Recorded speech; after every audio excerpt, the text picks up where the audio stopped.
I remember the exact moment the color drained from his face. It wasn't when the judge glared or when my lawyer, Sarah, dropped the stack of financials that proved the company was worth millions. It was when I slid a battered manila medical folder across the polished mahogany table and watched my younger brother, Ethan, finally realize that his carefully constructed house of lies was crumbling. He went from a smug, entitled bully to a ghost in a suit in under 3 seconds. But let me start at the beginning because this story isn't about business. It's about blood, betrayal, and the cost of building something completely alone. My name is Amelia, and for the last 7 years, I have poured every ounce of my sweat, sanity, and savings into Glow Labs, a skincare company that started in my tiny college dorm room mixing natural ingredients. It wasn't glamorous. My first investor meeting was literally held in a coffee shop, and I smelled faintly of turmeric and coconut oil for the first year of my life. But it grew. Oh, did it grow? We hit 8 figures last year. We have offices now, real ones, with espresso machines and actual receptionists. And that, apparently, was too much for Ethan to handle. Ethan and I are only 2 years apart, and growing up we were inseparable. We shared everything. Secrets, a treehouse, and a terrifying addiction to those extremely sticky blue raspberry candies that turn your tongue the color of a smurf. But somewhere around age 22 our paths diverged completely. I was grinding, working 3 jobs, taking business classes at night, and fulfilling orders in my parents' garage until 2 a.m. Ethan was elsewhere. He wanted the fast track. He had a few grand ideas for apps that never launched, a crypto scheme that went belly up, and a general philosophy that hard work was for suckers. He'd disappear for months at a time, chasing the next big easy payday, leaving me to answer our confused parents' calls. Fast forward 7 years. I'm sitting in a sterile, overpriced mediation room in downtown Manhattan. Across from me is Ethan, looking entirely too well-dressed for a person who currently resides in his friend's spare room. Next to him is a shark of a lawyer, Mr. Henderson, who looks like he's never smiled in his life. The tension in the air was so thick you could carve it with a dull butter knife. Ethan had just filed a lawsuit claiming ownership of 50% of Glow Labs, alleging that the core concept, a line of hyper-specific sensitive skin products, was his idea, stolen while I was supposed to be supporting him. Ms. Lewis, Mr. Henderson started, his voice dry and condescending. My client, Mr. Ethan Lewis, has detailed testimony and personal notes proving that the foundational concept of Glow Labs was developed by him. He was the visionary. You, on the other hand, were merely the executor. A necessary component, perhaps, but certainly not the original mind. I swear my blood pressure spiked. I glanced at Sarah, my lawyer, who gave me a silent, calming nod. I leaned forward, gripping the arms of my chair. Mr. Henderson, with all due respect, I designed the formulations, I sourced the supply chain, I negotiated the contracts, and I nearly bankrupted myself 3 times getting this off the ground. Ethan's visionary contribution was a 3-line text message he sent me in 2018 saying, "You should make a good face wash, Alvu." Ethan sneered, adjusting his tie. That was the genesis, Amelia. The seed. You took my intellectual property and ran with it while I was focusing on other ventures. Ventures that were equally, if not more, demanding. He was laying it on thick, the aggrieved genius robbed by his opportunistic sister. The mediator, a weary-looking woman named Mrs. Davies, cleared her throat. Ethan, the financials show that Glow Labs is now valued at approximately $75 million. You are demanding $37.5 million, claiming you deserve success, to use your phrase, because you were the conceptual originator. Is that correct? Absolutely, Ethan confirmed, puffing up his chest. Amelia didn't deserve this success, not really. She just stumbled into the market at the right time. I put in the mental work. She just packaged it. I took a deep breath, trying to keep the volcano inside me from erupting.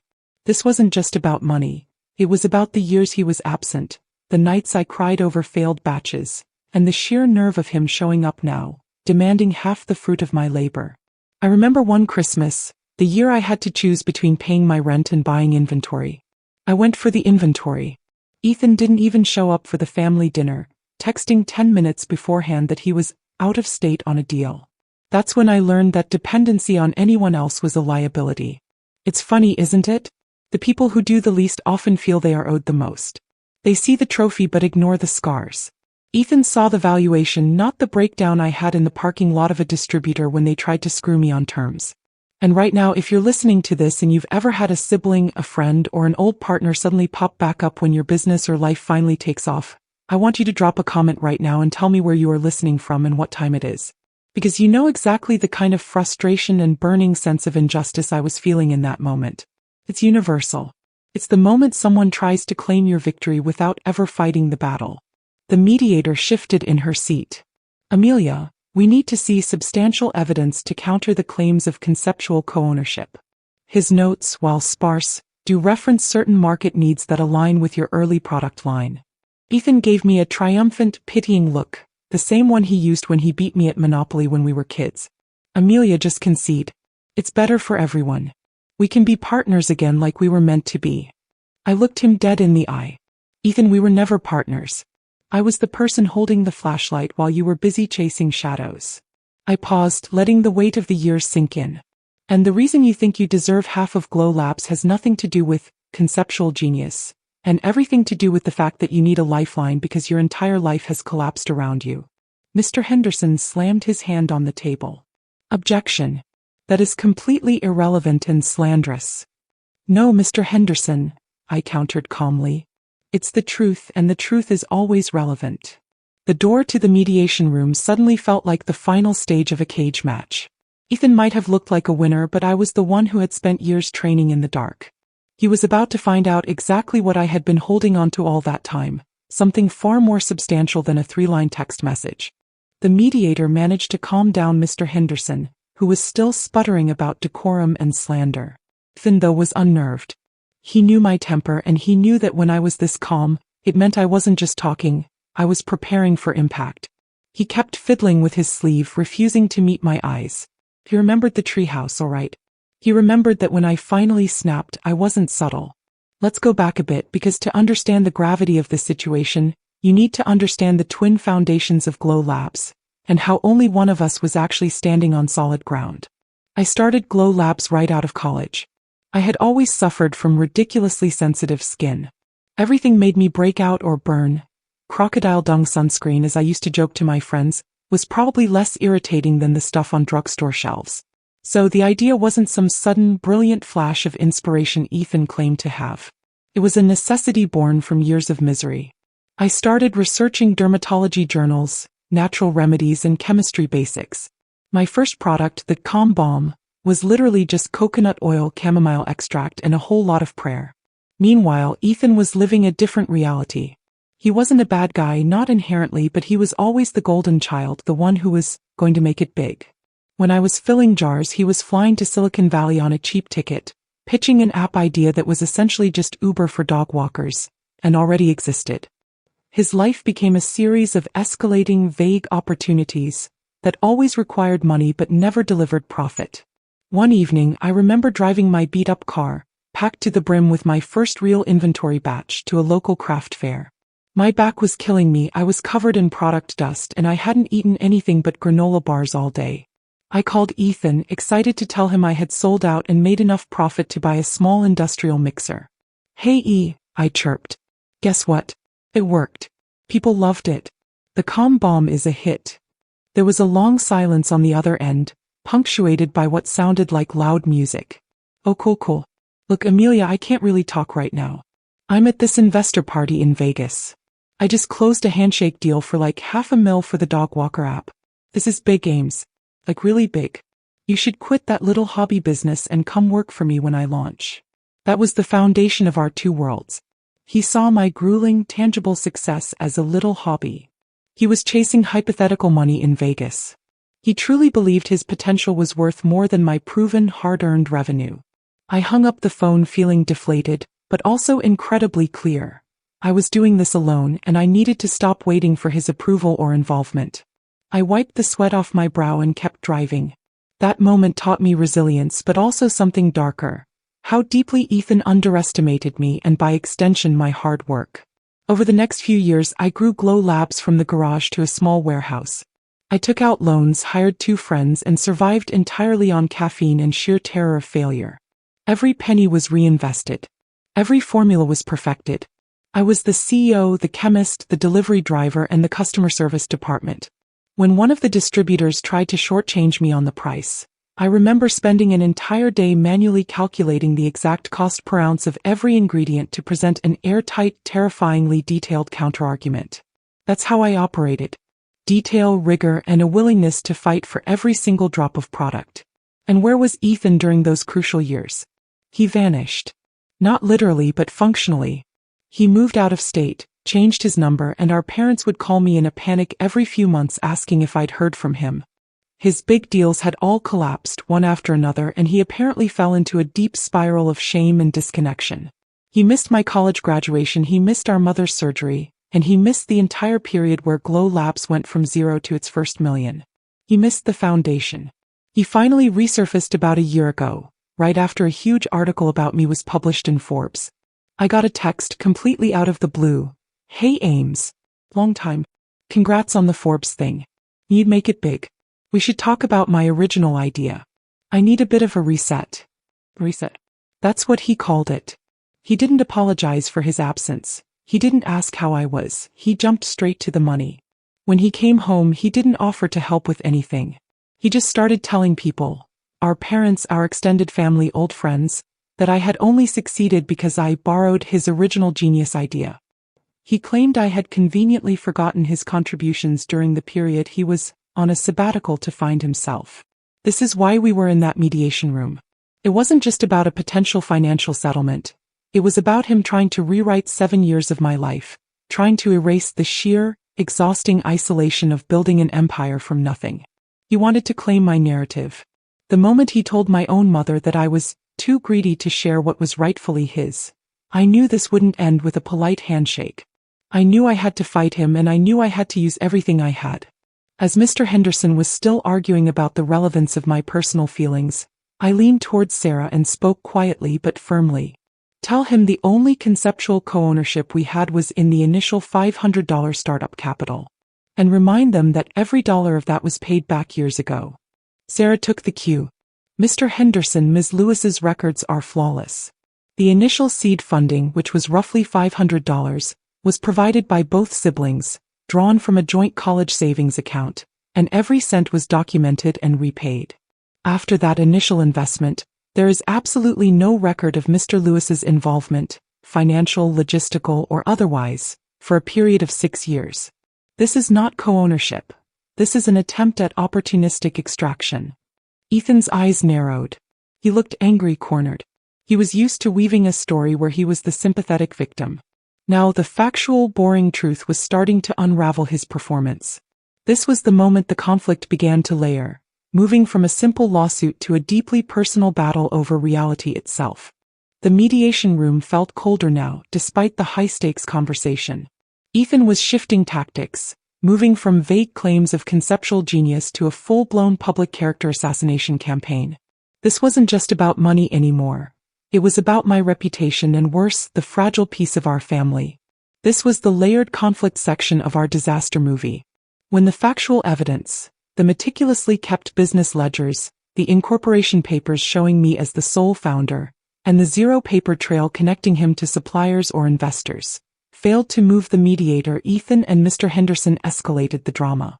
"Mrs. Davies," Mr. Henderson declared, projecting confidence, "the core issue here is not paper trails but ethics and betrayal.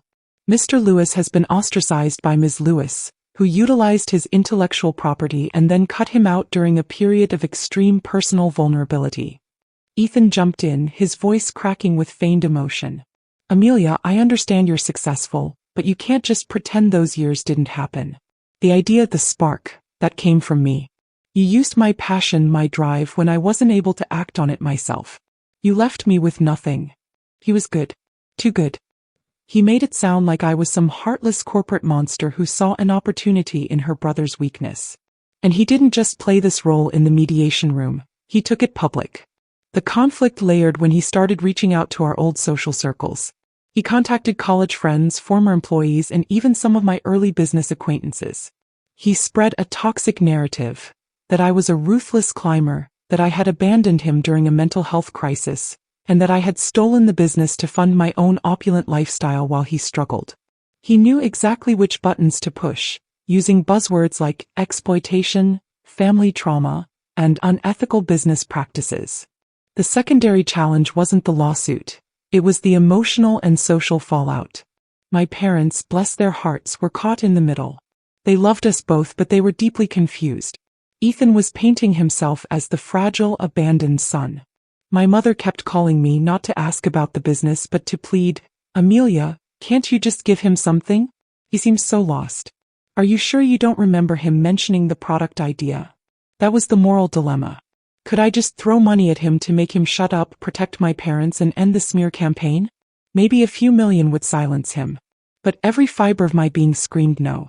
Giving him $1 would validate his lies, erase my years of sacrifice, and teach him that entitlement pays. I refused to reward his victimhood narrative.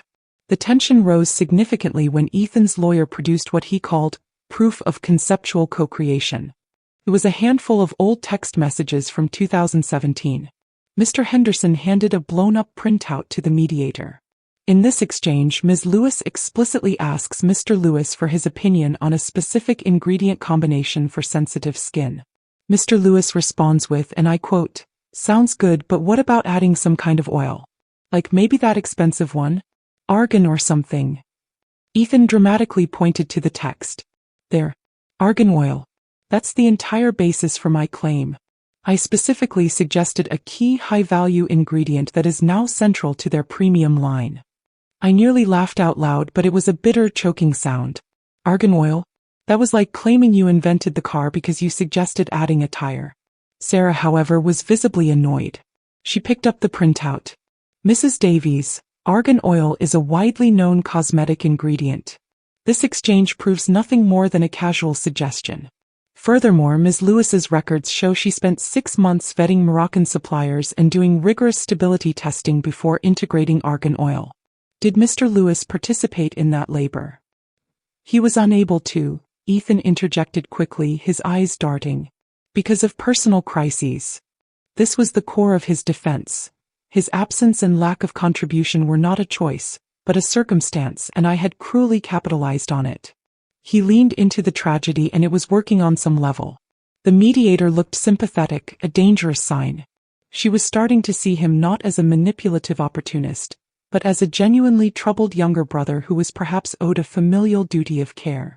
The rising tension reached its peak when my largest distributor called Sarah during a break. They were nervous. The rumors Ethan was spreading about unethical business practices and stolen IP had reached their board. The distributor asked for a full written assurance that the lawsuit was baseless and that Glow Labs' IP was secure, or they would have to pause their contract negotiations. This wasn't just a family squabble anymore. This was threatening to derail the entire company. The emotional stakes had never been higher. As we reconvened, I realized I couldn't afford to play nice anymore. His smarmy performance, the attacks on my reputation, and the threat to my business. Everything he had done demanded a response that wasn't just financial or legal, but total. I needed to cut the head off this snake before it poisoned my entire well-being. I looked across the table at Ethan, who was giving me a practiced, mournful stare.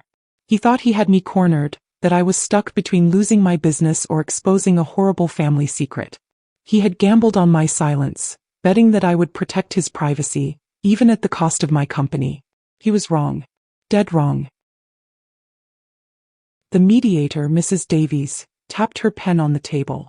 "Amelia, we understand this is difficult, but the court is obligated to consider all mitigating factors, including Mr. Lewis's claims of being disadvantaged by personal issues during the critical growth phase of your company. If we cannot find a common ground, this will proceed to litigation, which will be costly and potentially harmful to Glow Labs' public standing, given the rumors." She hit the nail on the head. The turning point was realizing that the lawsuit itself wasn't the biggest threat. It was the narrative Ethan was selling, that I had betrayed him during a crisis. I needed to pivot the drama away from my supposed corporate greed and towards the truth of his prolonged, willful absence. I looked at Sarah, my lawyer. She had told me from the start that the folder I carried was my nuclear option. It was personal, devastating, and ethically tricky, but legally airtight.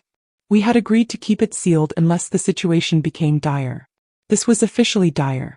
"Mrs. Davies, I understand the need for common ground," I said, my voice steady, though my heart was hammering against my ribs. "But I cannot and will not validate a lie about my brother's involvement or my own conduct." Ethan claims I didn't deserve success and that I capitalized on his personal crisis by stealing his idea. Ethan scoffed. It's the truth, Amelia. You know what I was going through. I cut him off, my gaze fixed on him. I know exactly what you were going through, Ethan. But unlike you, I never used it as an excuse to destroy someone else's life or work. I paused, letting the silence draw taut across the room. I felt the weight of 7 years of silence, of protecting him, of lying to our parents. It was a heavy, suffocating blanket I was about to rip off. Mr. Henderson, you keep referencing a period of extreme personal vulnerability and a crisis that prevented Ethan from capitalizing on his alleged idea.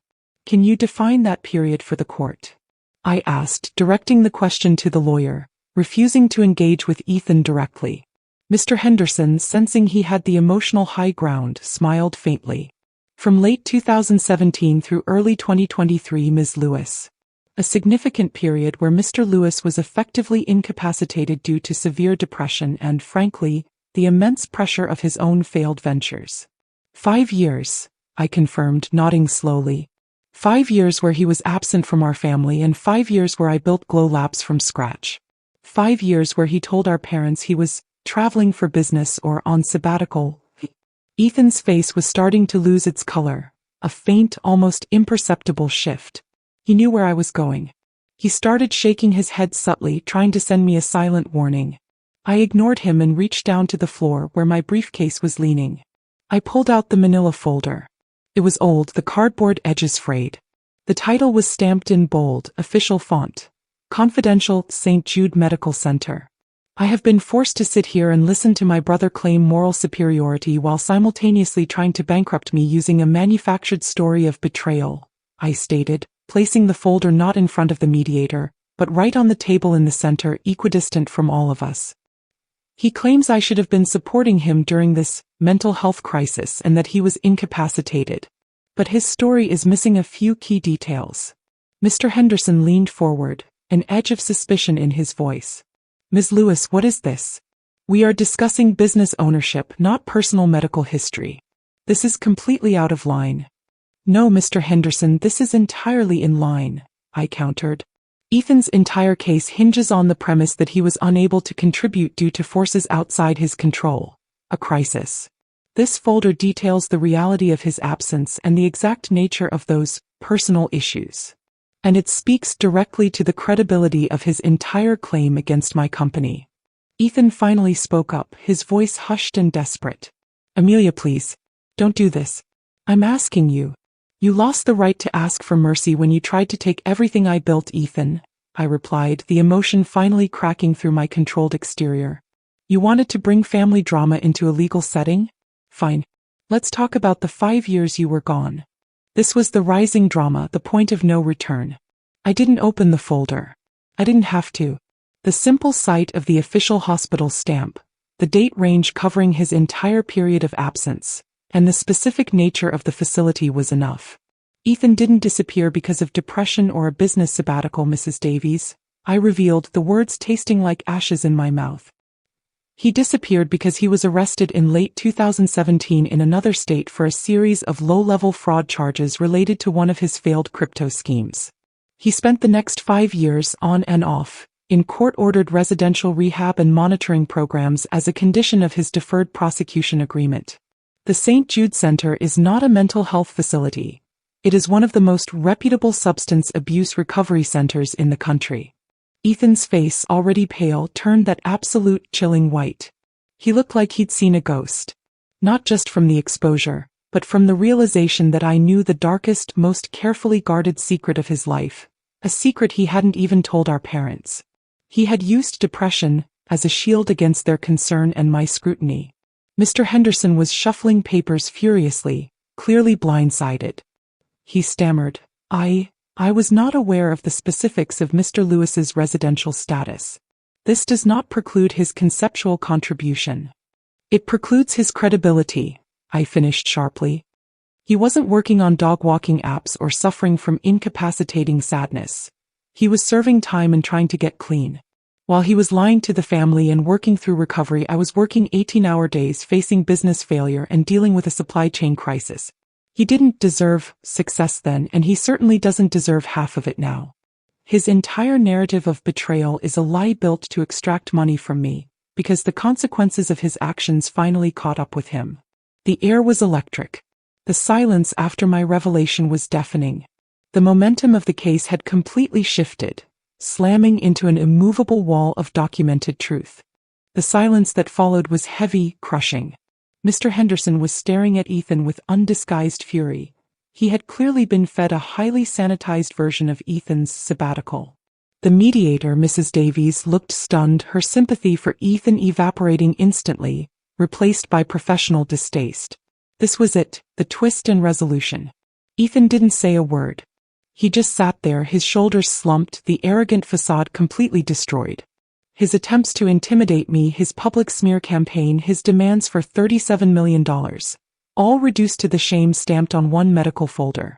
I picked up the folder and gently slid it across the table toward Mrs. Davies. Inside are the intake forms, the court orders for mandatory enrollment, and the subsequent discharge papers detailing the dates of his complete absence, Mrs. Davies. These records confirm that during the entire period Ethan claims I stole and profited from his conceptual genius, he was legally and physically constrained from participating in any meaningful business activity. Furthermore, he was lying about the nature of his difficulties to everyone he knew, including his legal counsel. Mr. Henderson quickly snatched the folder before the mediator could take it and flipped through the pages. The more he read, the faster his face darkened. He wasn't just losing the case. He was realizing his client had knowingly wasted his firm's time and reputation with a fraudulent claim built on personal deceit. "Counsel," Mrs. Davies said coolly, looking directly at Mr. Henderson. "Given the documented inability of your client to engage in business for this 5-year period, and the clear lack of verifiable, independent financial or logistical contribution to Glow Labs, I fail to see how any court would uphold a 50% claim of ownership. The credibility of Mr. Lewis's foundational narrative is entirely compromised." She was essentially telling them the case was dead. Litigation would be impossible, not only because the facts contradicted Ethan's story, but because no judge would trust a witness who fabricated the reason for his absence. He didn't just disappear. He was unavailable because of the direct consequences of his own irresponsibility, consequences he had tried to weaponize against me. Mr. Henderson snapped the folder shut and slowly pushed it back toward me. He didn't look at Ethan, he looked at Sarah. "We require a moment, Your Honor," he stated flatly. The mediator granted them 5 minutes. As she and Sarah stepped out, leaving me alone with Ethan and his now thoroughly disgusted lawyer, the final confrontation happened. Mr. Henderson leaned into Ethan, speaking in a low, furious whisper that I could still easily hear. "You lied to me. You wasted my time and risked my firm's reputation on a fantasy built on a recovery that you didn't even complete until last year? This is over. I'm filing a motion to withdraw immediately." He stood up and left the room without another word to his client. Ethan and I were alone. His eyes were red, but not from tears. They were burning with a mixture of rage and utter defeat. "How could you, Amelia?" he hissed, his voice trembling. "That was supposed to be private. That was our family secret. You exposed my weakness just to save some money." "You exposed yourself, Ethan," I corrected, keeping my voice firm. "I kept your secret for 7 years and I defended you to Mom and Dad every time they worried. I lied for you. But the moment you walked into this room and demanded half of my life's work, claiming I was greedy and that you deserved this payout, you forfeited the right to my protection. You tried to use your vulnerability as a financial weapon against me, and I simply brought the truth of that vulnerability into the light. I just needed a fresh start," he pleaded. "I messed up, I know. But I'm clean now. And you're a millionaire.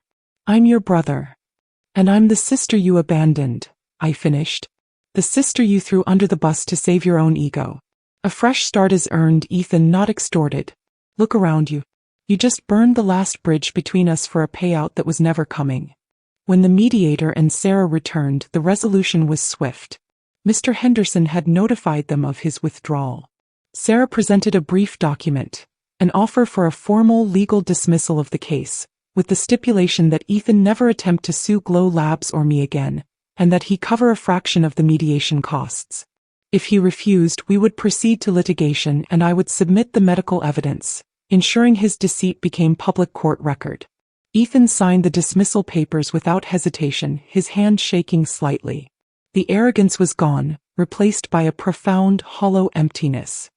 He stood up, avoiding my eyes, and walked out of the room, leaving behind not $37 million, but the last remnants of our brotherhood. Sir shook my hand. It's done, Amelia. The case is dismissed with prejudice. He won't be back. Driving home that evening, I felt immense relief, but also a deep sense of mourning. I saved my business, but I lost my brother entirely. Sometimes revenge isn't about crushing the enemy. It's about exposing the truth so fully that their lies simply disintegrate. Ethan didn't lose because I was clever. He lost because he gambled on my silence, and I chose my truth over his comfortable lie. Glow Labs was secure, and my success was finally, unambiguously, mine. And that's the real moral of the story. Always document everything, always trust your gut, and never, ever let someone else write the narrative of your sacrifice. Your success belongs to the one who showed up year after year, even when no one else did. If you love this story, make sure to like the video and subscribe to the channel for more true family tales of betrayal and unbelievable revenge. And drop a comment letting me know what you would have done if you were in Amelia's shoes.